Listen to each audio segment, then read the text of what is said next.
Hello बच्चों, आज हम लोग मराठी अक्षर भारती इयत्ता 9वीं का लेसन नंबर 14 ते जीवनदायी झाड इसके क्वेश्चन एंड आंसर स्टडी करेंगे।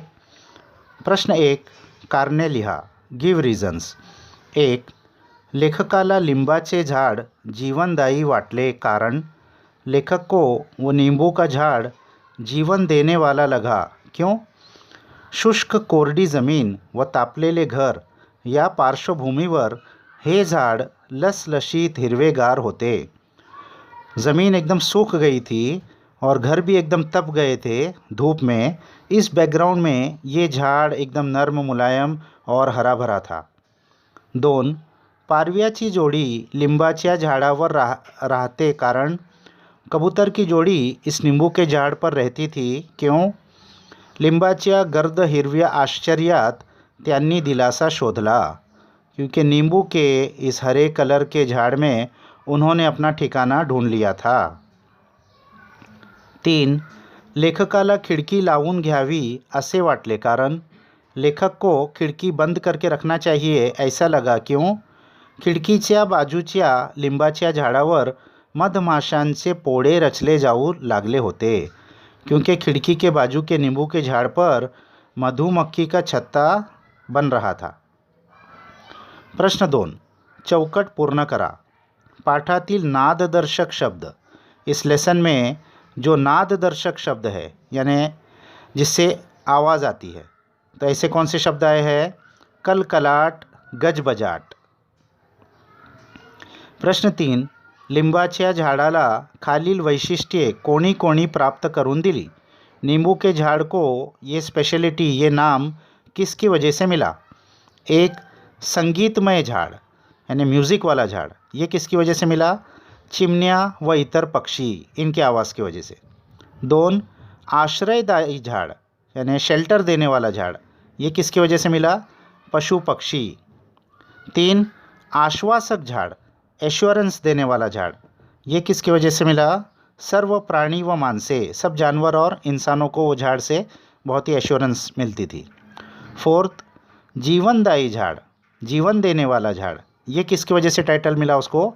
फड़े, उसके फल के वजह से, जो हमेशा बहुत ज़्यादा तादाद में उसमें आते थे। प्रश्न 4, परसदार या शब्दापासून 4 अर्थपूर्ण शब्द तैयार करा। परसदार इस वर्ड में से छोटे छोटे और 4 मीनिंगफुल वर्ड हमको बनाना है। तोतर, पर, सदा, दास, दार, ये 4 वर्ड बन सकते हैं। प्रश्न 5, पाठात वर्णन आलेल्या 2 कुटुंबांची दिलेल्या मुद्द्यांच्या आधारे तुलना करा। इस लेसन में वो 2 घर वालों का डिस्क्रिप्शन है, तो ये नीचे दिए हुए मुद्दों के आधार पर इनको कंपेयर करना है।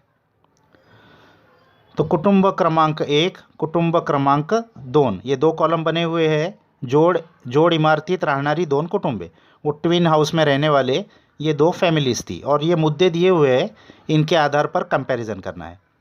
तो मुद्दे में सबसे पहला मुद्दा है परसदार, यानी उनका कोर्टयार्ड कैसा था। तो कुटुंब क्रमांक 1 के कोर्टयार्ड में लिंबाचे झाड़, वहाँ वो लींबू का झाड़ था। और कुटुंब क्रमांक 2 में गवताची काडी ही नहोती, घास का एक तिनका भी नहीं था। दूसरा मुद्दा मानसे, लोग कैसे थे। कुटुंब क्रमांक 1 के लोग आनंदी व मुक्त, खुश और फ्री, और कुटुंब क्रमांक 2 के लोग उदास, दुर्मुख लेली, त्रस्त, बहुत उदास, और दुर्मुख लेली एकदम सूखे हुए, त्रस्त जैसे कोई उनको तकलीफ़ हो। तीसरा मुद्दा स्त्रियाँ, औरत कैसी थी। कुटुंब क्रमांक 1 वाली औरत हळव्या स्वभावाची, यानी बहुत ही सेंसिटिव, बहुत कोमल नेचर की। और कुटुंब क्रमांक 2 की औरत के बारे में क्या आया था? सदा दागिने घालून बसलेली, हमेशा जेवर पहन के बैठे रहती थी। फिर मुद्दा है पानी ज़मीन, पानी और ज़मीन के बारे में क्या आया डिस्क्रिप्शन। कुटुंब क्रमांक 1 मोरीचे पानी, उसमें वो मोरी का पानी हमेशा बहते रहता था, जिसकी वजह से वो ज़मीन गीली रहती थी। और कुटुंब क्रमांक 2 में मुबलक पानी व ज़मीन, बहुत पानी भी ज़्यादा था और ज़मीन भी ज़्यादा थी। और लास्ट हिरवा आनंद, तो कुटुंब क्रमांक 1 सर्वत्र पसरला, इन्होंने हरा आनंद सब जगह फैलाया, यानी हरा आनंद यानी झाड़ लगाकर उसकी खुशियाँ सब जगह फैलाई। और कुटुंब क्रमांक 2 कधी पसरवला नाही, उनके पास पानी भी ज़्यादा था, ज़मीन भी ज़्यादा थी, फिर भी उन्होंने कोई पेड़ पौधे नहीं लगाए। प्रश्न 6, चूक की बरोबर ते लिहा, ट्रू और फॉल्स। 1, परसदारी पाण्याचा हापस असलेल्या शेजाऱ्यांची बाग फुललेली होती, यानी बाजू वाले का जो कोर्टयार्ड था उसमें पानी का हापसा यानी वो पानी का हैंडपंप होने के था, वहाँ पर उन्होंने बाग उगाया था। तो ये सेंटेंस फॉल्स है, चूक, उन्होंने कुछ भी नहीं उगाया था। दूसरा, इतर पक्ष्यांच्या त्रासामुळे पारव्याची जोड़ी लिंबाच्या झाडावरून हल्ली। दूसरों पक्षियों ने उनको तकलीफ़ दी, इसलिए वो कबूतर की जोड़ी नींबू के झाड़ से चले गई। तो ये सेंटेंस भी फॉल्स है, चूक, वो लेखक का बच्चा उनको घड़ी घड़ी जाके देखता था, इसलिए वो लोग चले गए।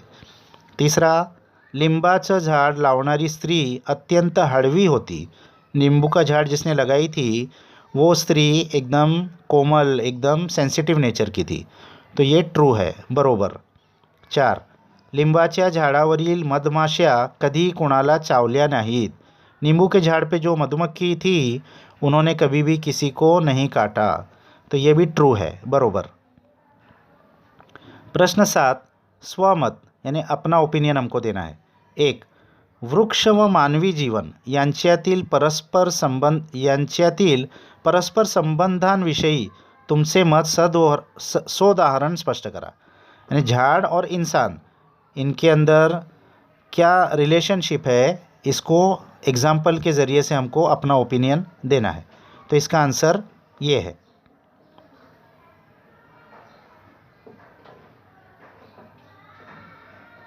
प्रश्न 2, झाड सजीवांसाठी जीवनदायी केंद्र कसे बनू शकते हे विधान पटवून द्या। झाड़ लिविंग थिंग्स के लिए जीवन देने का सेंटर कैसे बन सकता है, इस स्टेटमेंट को समझाओ। तो इसका आंसर ये है।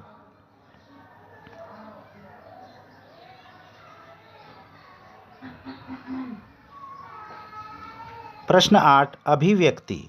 1, लेखकाच्या मुलाने पारव्यांच्या जोडीचा आश्रय त्यांचे घरटे वारंवार पाहिल्यामुळे पारव्याचे जोडपे हळूहळू दिसेनासे झाले। ही घटना तुम्हाला काय सांगते ते स्पष्ट करा। लेखक के बच्चे ने उस कबूतर का जो जोड़ी था उनका घर बार बार जाके देखने की वजह से वो वहाँ से चले गए। तो इस इंसिडेंट से आपको क्या समझ में आता है ये बताना है। तो इसका आंसर ये है।